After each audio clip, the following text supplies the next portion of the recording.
All right. What's up, guys? Act like you happy to see me. Hey. Hi, Mike. Fred, good to see you, man. Yes, good to be seen. How are your little ones? They're great. Getting on my nerves, but you know how that go. I don't anymore. My kids are grown up. They're gone. I've been asking some guys just that feeling of being back in Toronto and having a sense of home and what's that meant like, not only for you, but your family. And how have you observed it affect maybe the group so far? Yeah, I think for me personally, like I didn't realize how much I enjoyed living here until I came back. You know, like I knew I missed the city, but you don't really know why until you come back. And it's just, it's a beautiful place to be. It's the longest I've ever lived somewhere other than Rockford, and it's the first big city that I've lived in. So I have a, extreme connection with the city for many reasons, from my story to winning the championship to just being in the NBA, and it's really become my second home. And me and my family are just, really happy to be back. But also, there's this anticipation of what these games will be like, getting these fans back in the arena and being back where we belong.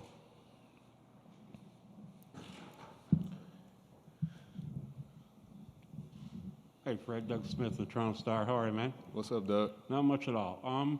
Speaking about the team, no Kyle, no Norm. Is it a different feel? Is it more exciting to get started with something that's relatively new? How does it feel around the team? Yeah, I'm excited. I'm definitely excited. I think that there's always a challenge every season, and every season that you start, there's going to be players that are not there from the year before. This season, it just so happens to be, Kyle Lowry. So we'll try to pick up the slack that he left behind, the greatest Raptor to do it. But I read a quote the other day that said, there's things that have never been done every day. So, I'm up for the challenge. I think the team is ready for the challenge, and we have a young, hungry group that are looking to prove themselves. So I think we're all pretty excited just to get started. There was sort of a sense of a chip on your shoulder with this group for the last couple of years. Is it more now because it's a different group? It should be. It should be. I think that chip should grow every year that you don't win. And I think the goal is to win a championship every year. And I'm certainly not going to lower my standards. I don't care who's on the team. And that's what we're going to push for. Now, will you have to have more patience? Yes. Will you have to manage your expectations? Probably. But at the same time, the goal is going to be to win. And that's set from the top down.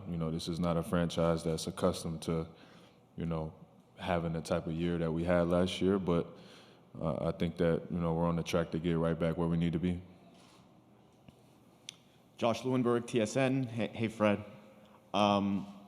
Following up on Doug's question with Kyle being gone, obviously your role on and off the court has been steadily growing over the years. Where do you see the most room for you to take on more responsibility this year? Is it on the court or is it off the court in terms of some of those leadership things that Kyle would do over the years? For me personally, I would say on the court, just because me and Kyle, we split the ball handling duties pretty much 50-50 the last 2 years. I still always defer to him, and just in general sense of the ball handling responsibilities. But we just had a great chemistry where it was like a 1-2 punch at the guard spot. So I would say it's going to be a different look on the court for sure.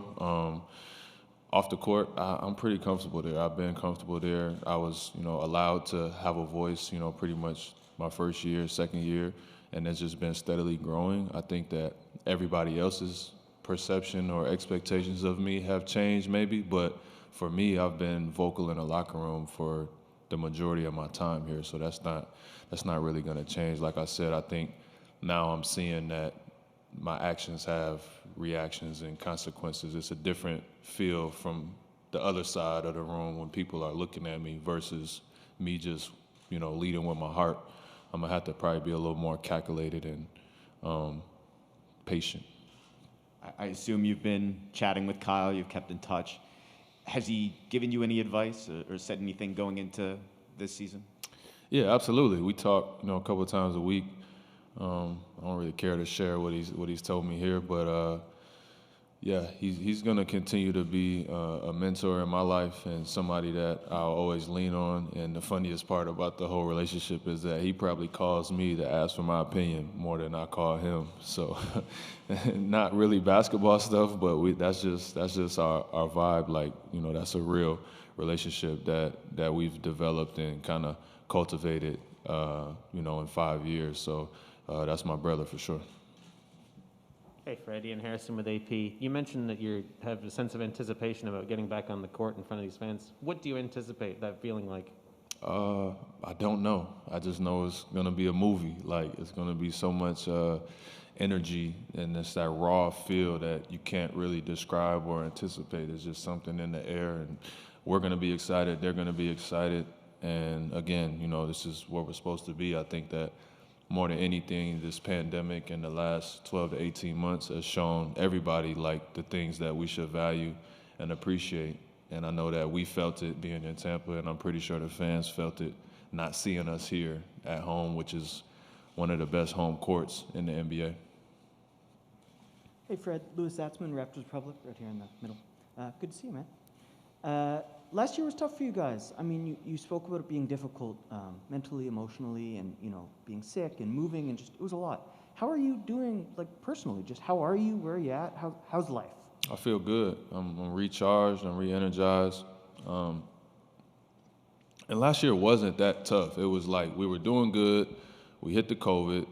Whatever happened there, then that month where we just couldn't win a game when we were trying to put the pieces back together, that was the hard part.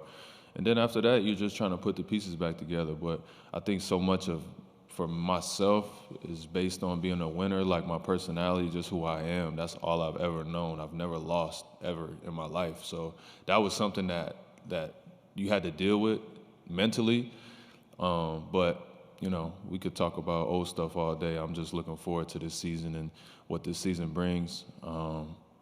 It's going to be a challenge as any season is, but I think we're heading in the right direction, and I'm just ready to embrace whatever comes this way, and being back here, being home with a new group of guys. I'm just ready to get started.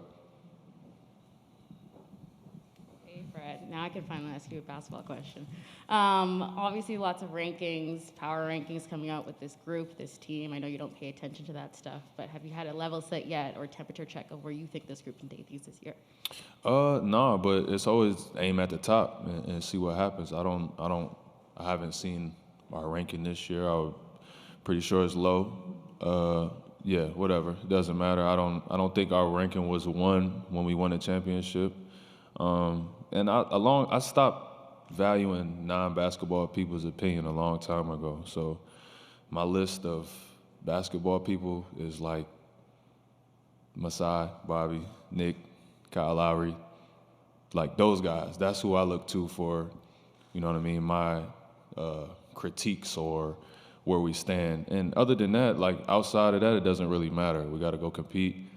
If people want to count us out, great. That's not a bad place to be sometimes, especially with a young group. So hopefully every team that comes in here thinks we suck and they don't play hard, and we win. We win a bunch of games, and, we get into the playoffs, and anything can happen when we get in the playoffs, as we've seen. So there's a lot of nuance in basketball that we don't focus on because humans don't like to act like nuance exists, but it's not always as black and white as we make things.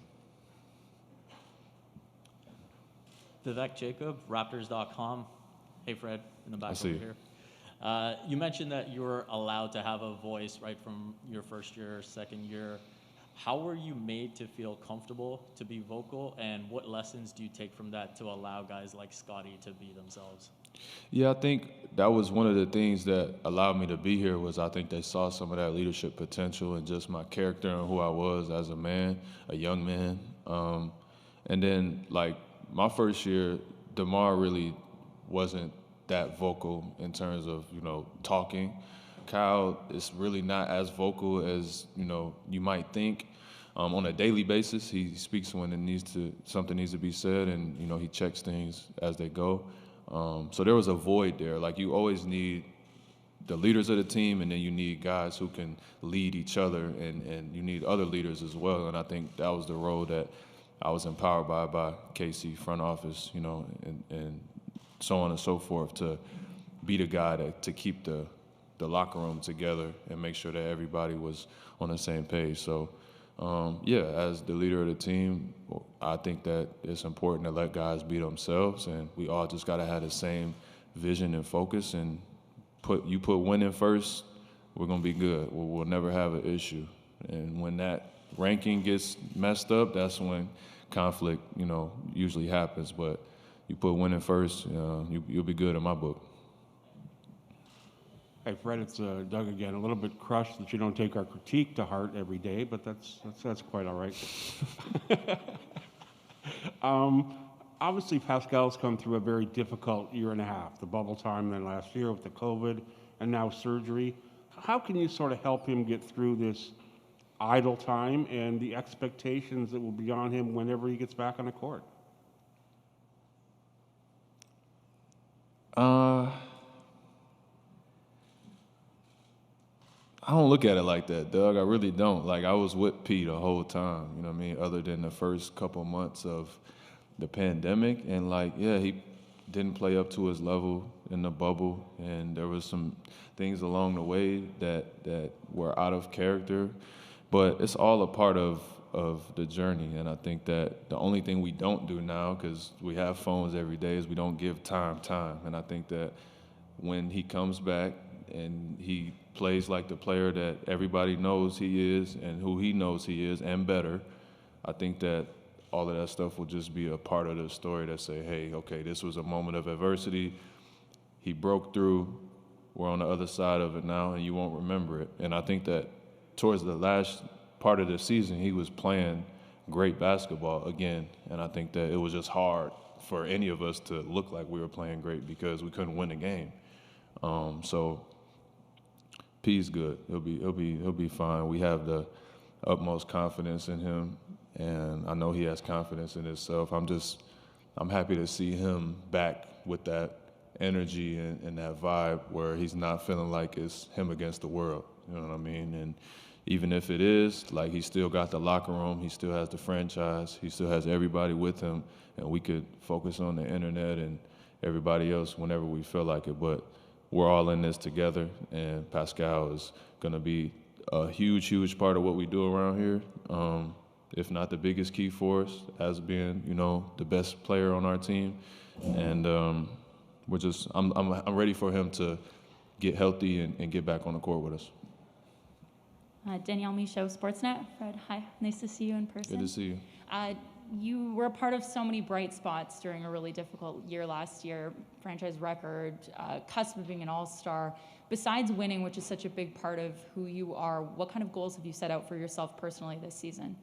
Yeah, just to do more, just to keep doing more. I think I took a huge jump last year in a lot of different areas. I took a lot more one-on-one matchups at the defensive guard spot, scored more, assisted more, made more plays, was a better leader, was in better shape. All of those things I try to get better at every year. I think I need to be more efficient. I need to finish at the rim better, add the in-between game. All of those, we know what it is. I haven't met a perfect basketball player yet, but that's my goal. I'm chasing that down, and I think that there's a few things that I could clean up on, then I'll be in good shape. But again, winning goes first. Everything else is after that. So I agree with you. If we were a fourth or better last year, I probably would have been in the All-Star game, but it doesn't work that way. And then I don't know who votes on all defense anymore, so I'm just gonna ignore that one until it comes. But I know I'm one of the best defenders in the league for sure. Hey Fred, Ryan Wolstad, Toronto Sun. You did get some all defense votes, but anyway, just want to ask you about. Bobby said at the beginning. Your team is very close to being fully vaccinated, and just especially with what happened last year, how good is that to not have that distraction? It might be some other teams might have it, but it's obviously not going to be with you guys. Yeah, I'm not touching any vaccinated, unvaccinated questions. I see that that's become a media whirlwind in the last couple of days, so I'm gonna respectfully stay out of that. But I am happy that, you know, hopefully we won't have to deal with any of that thing. But we're in a time where all of this stuff is new. It's happening every day. There's good information, bad information, good media, bad media. It's such a divisive topic right now that I'm happy that our team can just be locked in and not have to have that split of like figuring out, you know, what we're gonna do with this guy when we travel to this city. But whoever is unvaccinated, like, you know, that's their own personal journey, and they have to deal with whatever comes their way. Hey, Fred. Stephen Lung, Sportsnet. It's good to see you. You mentioned how you and Kyle were a great kind of dynamic duo in the backcourt. What about you and Malachi? Like, obviously he's still young, but like how can you possibly, you know, like help bring him up to be, you know, close to the same level that you were with Kyle? Yeah, I think two things for Malachi would just be that he becomes more disruptive on defense, which he has all the tools, he can do it, and then he just got to make shots. He's more of a shot maker than I was at that point, and I think his whole game is predicated on making shots. So when he's got it going, he's a really tough cover. You can't touch him. He's one of those Trae Young type body types where any little body contact, he'll be going to the line. So once he gets his three down, gets more reps behind the three, it'll make him more dangerous. He'll be able to get in the paint and make plays. But like my first year, I was on a team that won 50 something, you know, damn near 60 games, and his first year was last year. So just got to be patient with him. But again, I got right next to Kyle to learn as much as I could, and Malachi has been up under me since the day he got here. So hopefully I can share as much as I can with him to bring him up to speed. But I definitely believe in him, and I can't wait to see, you know, the next jump that he makes. Hey, Fred, Eric Corrine, non-basketball person here. Nick, you've already seen Nick do a lot of crazy stuff, particularly on the defensive end. Now that everybody but you is between 6'7" and 6'10" pretty much, can you imagine what's coming this year? No, I'm just worried about my playing time going down. I don't know, like they went and got all these 6'9" guys. It don't make sense to have me at point guard no more. So we'll see what they come up with. But I know Nick's basketball brain is always working, and he's never satisfied. He's not afraid to push the borders of what is normal, and especially in basketball, which is such a copycat league, we kind of just recycle the same ideas over and over. So I'm sure he's got some tricks up his sleeve, but it's still early. So I'm sure I'll find out tonight or tomorrow, you know, when we get started. We have room for two final questions here. We'll go to Mike LaGrange for the first. Hey, Fred, I just want to touch on Pascal a little bit. He gave an interview and he talked about being the man, and maybe initially didn't feel comfortable that the franchise thought he was the man. So what does that mean within a team or a locker room? What does that phrase actually mean? You know what it means, Mike? It's again, nuance. I'm going to just stick there for a second.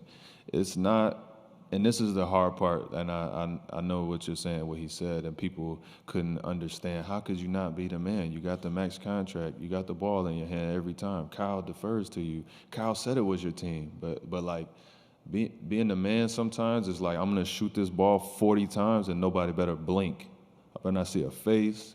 The coach can't throw his hands up. The player can't get mad. Like, it's a clear-cut distinction, and I think that what happened was Kyle was such a movable object and just a force of who he was and his status as a Hall of Famer that it was like a little tit for tat there, like even if it was subconsciously.